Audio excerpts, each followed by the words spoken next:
Have you racked up credit card points but are stuck on how best to use them? Is worrying about whether your redemption rate is worth it stopping you from spending? Today we discuss 3 main ways to use your well-earned points and miles and why each method has its place to ultimately help you travel more and for cheaper. Welcome to the Travel More podcast. Each episode, we share custom itineraries, travel hacks, expert advice, and even stories of our past travel failures to help you level up your travel game. I'm Shelly, a lover of plans, itineraries, and cheap flights. I'm an expert deal finder with one eye always on the budget. And I'm Bruce, the improviser, ready to pick up where plans fail to turn letdowns into unexpected trip favorites. We're here to bust through barriers that stop you from making your travel dreams a reality. So book that flight, buy the tickets, and say hello to your next adventure. This is the Travel More Podcast. Welcome back to the Travel More Podcast. Welcome. We are in midsummer officially. Yes, it is hot and humid. Yes, exactly. We just bought a new air conditioner. Yes, I just installed it, and Yeah. it was definitely worth it. Yeah. I'm not looking forward to my electric bill, but that's okay. That's why we have today's topic. Yes. Is how to save money so you can stay cool in summer. Yeah, exactly. How to not spend your money on travel so that you can spend it on your electric bill. How fun. Yeah, exactly. So exciting. So today is day 3 of our travel hacking boot camp for the summer series. If you're just now joining us, like you just found us from this episode and you've never heard of us before, we do have quite a few episodes on travel hacking or like using credit card points to pay for travel. We have a whole series in the very beginning of like our podcast in general about travel lingo and just the kind of the really basic ins and outs, and then we start to kind of get a little more involved in these kinds of episodes. But today is still a little more of a general episode, I would say. Like it's not a super in-depth one. No, we're breaking down how you use those points and miles from some of the more accessible ways and common ways to things that get a little more advanced. Yeah, and actually, Bruce was like, didn't we just do an episode about like redeeming your points? And the answer is yes. We did just do an episode about like how to transfer partners and like how to find good redemptions. This is slightly different. So that one was all about transfer partners. This is about the 3 ways you can use credit card points in general. And we are going to break down each one, talk about the pros and cons of each one, and then when we would use each one. Because yes, there are definitely some that are going to get you better like points or better redemption rates than others. But I think they all have their place. You know what I mean? Like, definitely. Like we use all 3 to this day. Even, yes. you know, I guess I always like to think of this as not starter level. And then like, you've gotten good at this. You can start just doing transferring and getting these big redemption rates. Mm-hmm. That's not how I think about it at all. No. Every modality, every way of using your points has a place. And we still use them all. Absolutely. In fact, I was talking to a friend recently and they were like, oh my gosh, I used the credit card portal. And then you literally had a whole episode about like why not to use the credit card portal.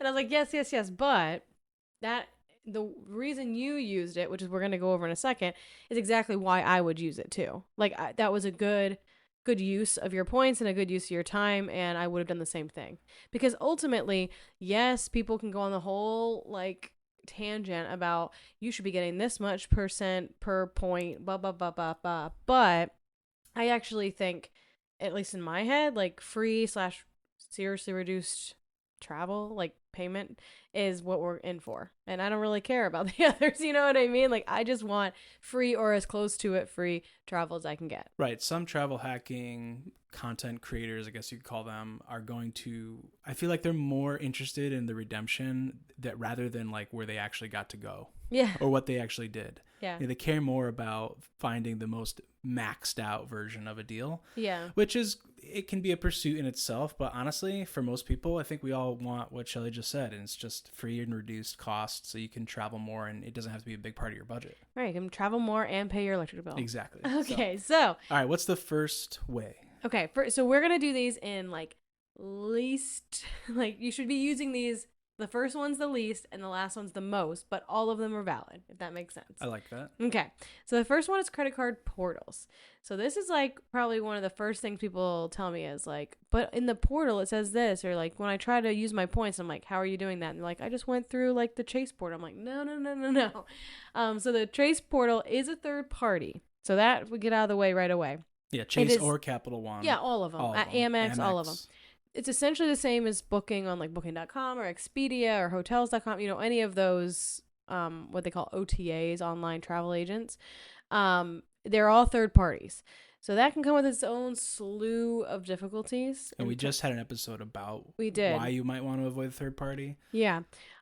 So when people get into credit card points and they get past kind of the first initial like cashback they get, which again we're gonna go over in a second, they're like, oh, there's a better way I can use the credit card portals because usually you get a better redemption rate in that than straight up cashback.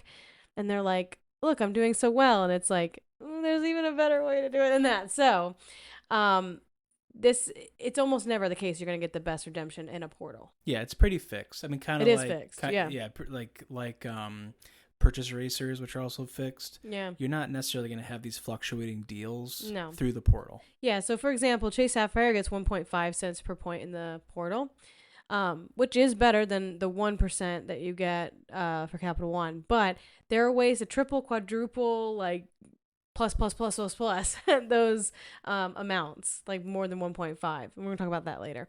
But here's some quick pros, cons. Yeah, so why would you do this after saying all the things that You wouldn't? you wouldn't? Pros are sometimes things are listed on the portal that you can't easily book any other way. Like you don't have the ability to transfer your points there. It's a small brand hotel or a rental car. I would never do flights on a portal, but those are two things that I would look into where it's like they just don't, there's not options. You know what I mean? Like there are just no options to transfer your points in, but you still want to use it for wherever you're going. Yeah, you still want to not have to pay cash. Exactly. Right. So this was my friend's example. Was there's a wedding and there's not any hotels around them that they have points for, and it was like the actual wedding hotel was on the portal, and they were like, "Well, I just use points for that," and I was like, "That is the time I would do that."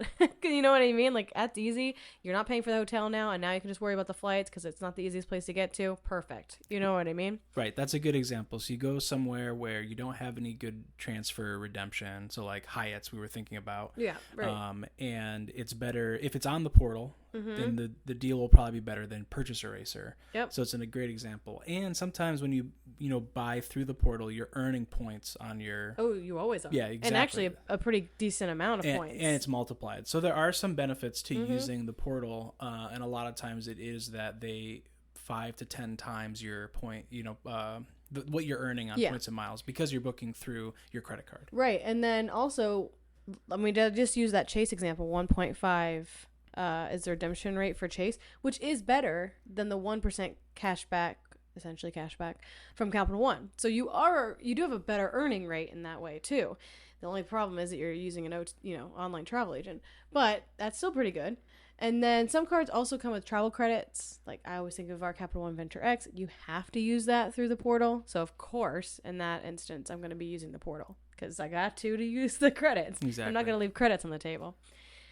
Also, there are some kind of benefits. Like I know the Chase Sapphire comes with like a $50 travel credit, and then the Venture and Amex. Some Amexes come with like experience credits that you can also get if you book the hotel through the portal. Yeah, there are these fringe benefits that can be cool, especially if you're into luxury. Yeah, right. A lot of times they will come, like Shelly's saying, like I don't know if there's like a spa on site. Yeah, You'll well, get I think credit you for can the also spa. use it on like restaurants a lot of times. Yes, so like that's anything like that's there. a legit, like they can actually save you some money. $100 credit if you're only gonna be there 2 nights, like that's probably breakfast each day at least. For sure. In any case, those are some reasons that we would. The cons, it's third party. So I would only ever book cars or hotels, would never book flights. I just do not think it's worth the stress. Things change all the time. I just would never do it. And then also that the rate is fixed. So it's not the best rate. It's not the worst rate, but it is, fixed. So there's no getting a better deal. So when I would use it, like we just said, is the wedding. Like, you have something there. You have a hotel that you can use it for, and you don't really want to spend the cash. Like, and you got the points. Great. I think car rentals, I was going to say, is a great it's a big one. Just because, I don't know, there's a lot of other ways to pay for car rentals. Like Right. doing it through the portal, it's a great use of annual credits if Yep. you get that. We just did that Yep, and are we doing did. it again. Yep. So Yeah, I think that same thing. And then I was looking actually going out west. I was thinking of potentially going to like Zion or Bryce Canyon, and like there aren't a lot of hotels in the area. So then using, well, there's no like Hyatts or anything that I can use. So, using the credit card portal was a good way to like potentially get extra points and also a discount. So there are reasons that I would use it. yes. All right, next up. All right, the easiest one, the cashback, or the pay yourself back, or purchase eraser, travel redemption, whatever it might be. Yeah, however they call it. But Depending. essentially, let's just say it's essentially cashback.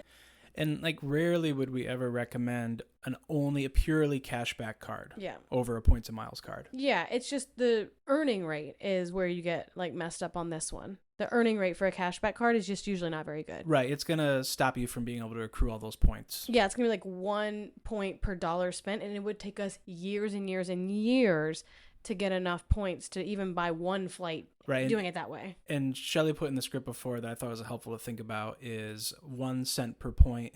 So if you have 10,000 points, that's $100. Yeah. So thinking if you're only getting 1 cent per every dollar you spend, It's going to take you forever. it's going to take you forever. Yeah. I mean, So- unless you just have incredibly high spend, which honestly, that's cool. I wish. Well, I wish. Well, if you have that much, then do you need this anyway? Well, I mean, some people run businesses. Oh, that's true. Business could get you very far. So, Yeah. anyway. Yeah.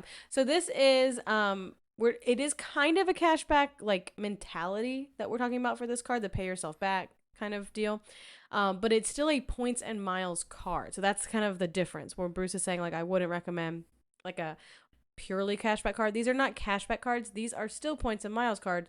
They're just being used as like a pay yourself back deal. Does that make sense? Yeah, it's like the card that we started with, the Capital One Venture. Yeah. The most I don't think we did anything but this at the very beginning. Yeah. Which was we got the bonus, we got the points, we spent money on travel with the card, and then we used the card to redeem that. Yeah. Like pay ourselves back so we wouldn't pay for it like on our statement. Yes, exactly. So it just credits you back, kind of like how cashback works, but this is a credit. Right, exactly.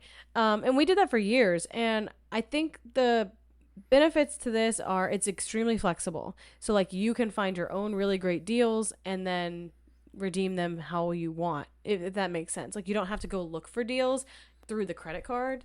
You can find your own deals on travel and then erase them with the purchase eraser or whatever. Right. Or some or all or some too. So, Yeah. If you're someone who's like, I really am just trying to buy plane tickets somewhere, I don't have a lot of time to research this, but I know I'm going to get some points and I'll use my points to erase all or some of that. And now I can afford to go fly. Awesome. Do it. Right. Yeah. So pros, that's so flexible. It's also super easy to do. Like it takes 5 seconds to do it, 5 seconds to learn how to do it, and then you can do it forever. So there's no additional like learning or any kind of like continuing ed. There's my teacher coming out. But really, there's not. It's done. Like you can just do it forever. Now, cons, not the best redemption rate. For example, Bruce just said 1 cent per point or 10,000 points is $100. It's the same thing. That's not great. Like that's going to also take you quite a while to earn, even if you're earning a fairly good earning rate, like the 2 times per points, or even like some of our cards give us like right now 5 times on groceries, and groceries and gas. Mm-hmm. Like we'll earn some points that way, but still that's going to take you a long time to continue. Yeah, to accrue that is going to take forever. Right. So you won't be able to use it as much. Unless again you have a great business that brings in a lot of money. Right. And another con is that you have to be careful that what you're buying is coded as travel by the credit card company. Mm-hmm. So let's say you buy something like tickets to a theme park, they are considered entertainment and not travel, then all of a sudden they're not eligible for the purchase eraser. Right. This wouldn't be the same for cashback because cashback's cashback. Right. But again, we're talking mostly points and miles. Yeah. So it's got to be a travel purchase or else you can't erase it. Yep. So when would we use this? Pretty much anytime that transferring points is not an option. So that's when I would consider it. So again, people will be like, that's not a good points, redemption rate. It's like, I don't really care. So things like Airbnbs are a good example of this. Pretty much everything we just talked about that you would buy in the portal, Mm-hmm. like those are the other way is to buy it just by, direct and then erase it. Yeah, most recently too, transportation, like taxis. Yep. Now that we have a little one, I don't think Shelly and I would ever pay for a taxi transfer from an airport. No. But now we would. Yeah. And just for the comfort of being able to move with our luggage and a baby. Yep. And we can just erase it because it typically I think it's always coded as travel. Yep. Anything that's transportation. So $100, $150. Now it's gone with points. I don't feel so bad about taking that instead of paying like $5 for a bus or a train. No, absolutely. I mean, absolutely. That's a huge one because, it feels like it takes a long time to accrue. But if you are opening up credit cards and you're following, you're earning rates and you're, making everything work for you, you can get a lot of points quickly. I think we have something like 300,000 Capital One points right now. Mm-hmm. So taking $100 taxi from the airport, which is like that hurt, $100 like right off the bat.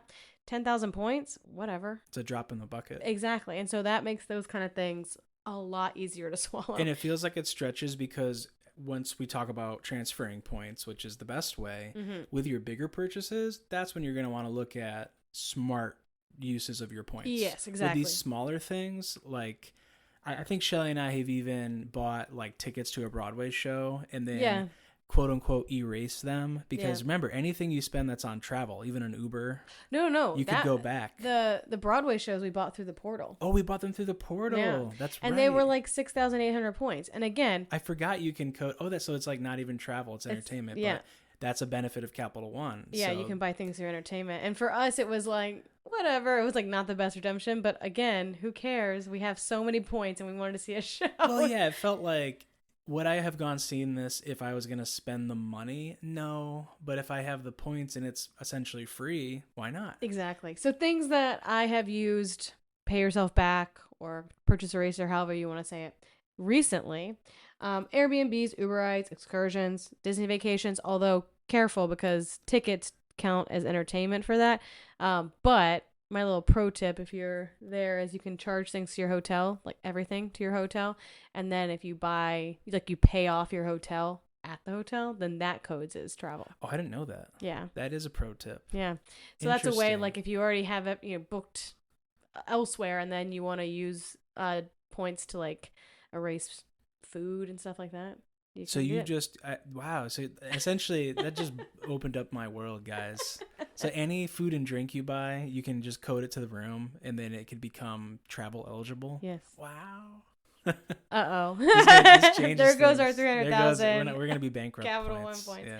Anyways, and then one example of an actual cashback card that I used recently is I'm running right now and I wanted to run an expensive race and I didn't want to pay for it. And so I just opened up a no annual fee cashback, like a straight up cashback card. I put it on there and then I erased it. Like it was like a $200 cashback and I was like, that's fine. The only thing you have to watch for that is obviously you don't want to run into Chase's 524 rule just for $200. So, just be careful if you open it. You can't open a ton of those. Yeah. So you have to be picky. You should go back to our episode about building your wallet out and all that to be careful about how often you're opening up a card. But. Yeah. Anyways, that is our pay yourself back cashback. So that's kind of our middle of the line. And then number one, the best redemption value, the way you're going to get all the fancy stuff is transferring points. And this is the thing that we talked about a couple weeks ago, how to find these deals. But generally speaking, here are some pros and cons of transferring points. So pros, amazing redemptions. This is all those Instagram points in Mile Guru, lay flat seats, caviar in the sky, like that kind of stuff. Just to give you a quick example, we just flew home Lufthansa business class from Munich, and it was 60,000 points is what I paid for it, and it was a $6,000 ticket. So obviously, if you're thinking of the pay yourself back, that's 600,000 points. Like that, even with us earning a lot of points, we couldn't do it often at all. But 60,000 points, that we can do every once in a while. So it's not that 1 cent per point. You can just definitely get a lot more. And in fact, that's what always like blows not my mind, but when I talk to people who are pretty good at the Capital One eraser thing, and that's how kind of they're travel hacking, and then I say like, we flew business class, and they're like, how many points? Like that's like 600,000 points. And I'm like, no, it's not, because I'm not erasing it. Like I'm transferring points. So there is a difference, between those two. That's a good example because when people say I got like 10 cents per point or whatever, like the multiplier, like I think it's hard to visualize, like what does that really mean? But if you go back to that, 10,000 points is $100. That equals 1 cent per point. 1 to 1, Yeah. right? So you're talking about 1.1 cent. But then, so 60,000 points is $600. But if you were to buy the business class seats, it would be $6,000 Right. or 600,000 points to erase that amount. Yeah. So you've just multiplied your redemption rate by 10, Yes.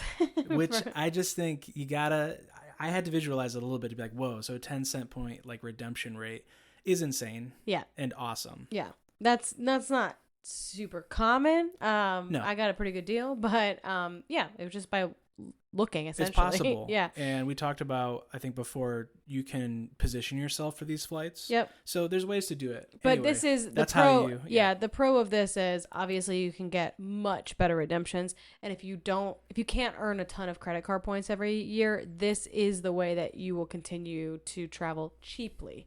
Now I say cheaply because let's go to the cons. One of the cons is this is almost never, unless you're thinking about hotels, for flights at least, this is not free travel. No. This is discounted travel. So people will be like, I just flew business class for free.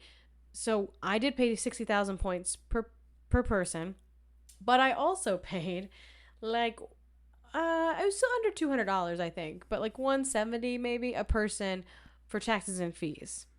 So why this is important? That doesn't sound that bad, and it's not.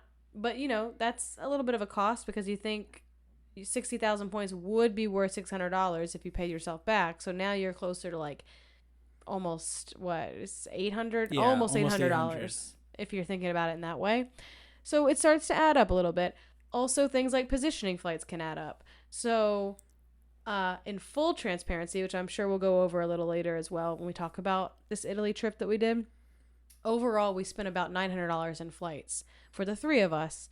And we went to we first flew into Dublin, then we flew to Naples, and then we flew from Florence to Munich, and then Munich home. So for all those flights all together, we paid $900 cash, which is not terrible in any means. Per person. Not per person. Not per person? No, just $900. Oh, that's right, because that was, and without the points. Yeah, without Sorry, points, thank anything. you. Just like literal money out of the pocket, $900. So that's still not bad. I mean, that's, if you think about like going to Europe at all, $450 a person if there's two of us. For all those flights? Yeah, not bad. And being that two of those were business class flights, really not bad, but it's not free. Like, so you know what I mean? Like some people, I think they forget to talk about. Yeah, and that's important taxes and because fees. the first time we were doing transferring and using points for, especially like trying to find that first class, business class kind of flight, I didn't know there would be fees associated. I thought it would just be like, oh, you spend the points, you're done. Right. So really important. And then depending on where you go, for whatever reason, London, Heathrow is like the worst place to fly into with points. Yeah. I don't know if there's other airports like it,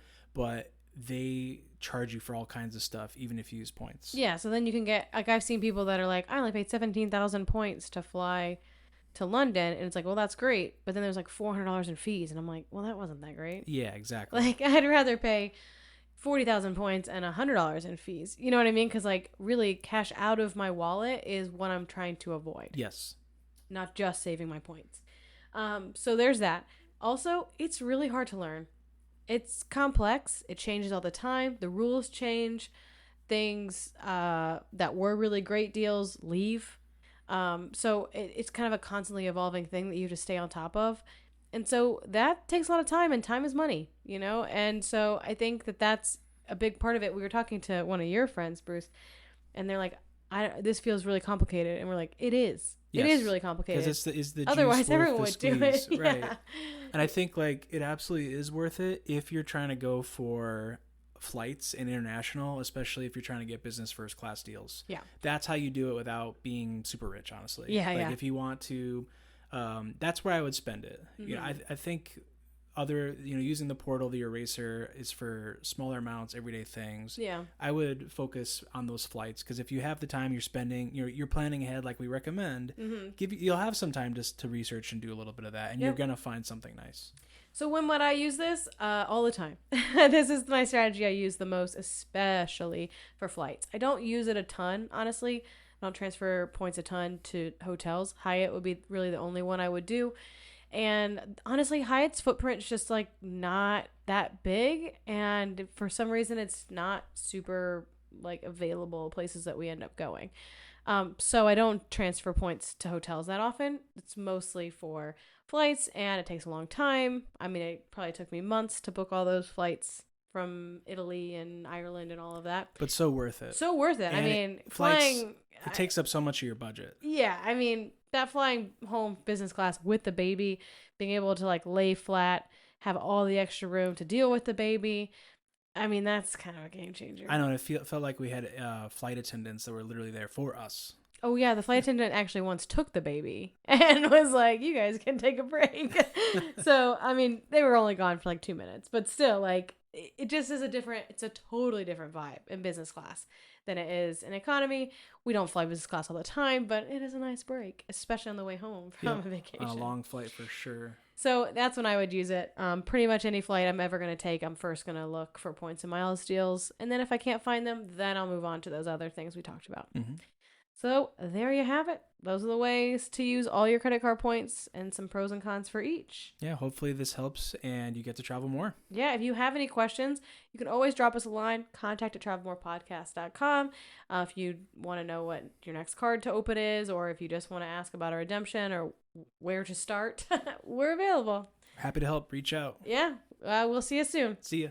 Did you know that every time you book a Disney or Universal vacation, you're paying for a service that you may not even be using? Really? That's right. Travel agent costs are added to your Disney or Universal vacation, whether you use one or not. So you're telling me that I'm paying for something even though I'm not getting the help? You got it. So next time you want to book a theme park vacation, make your money work for you.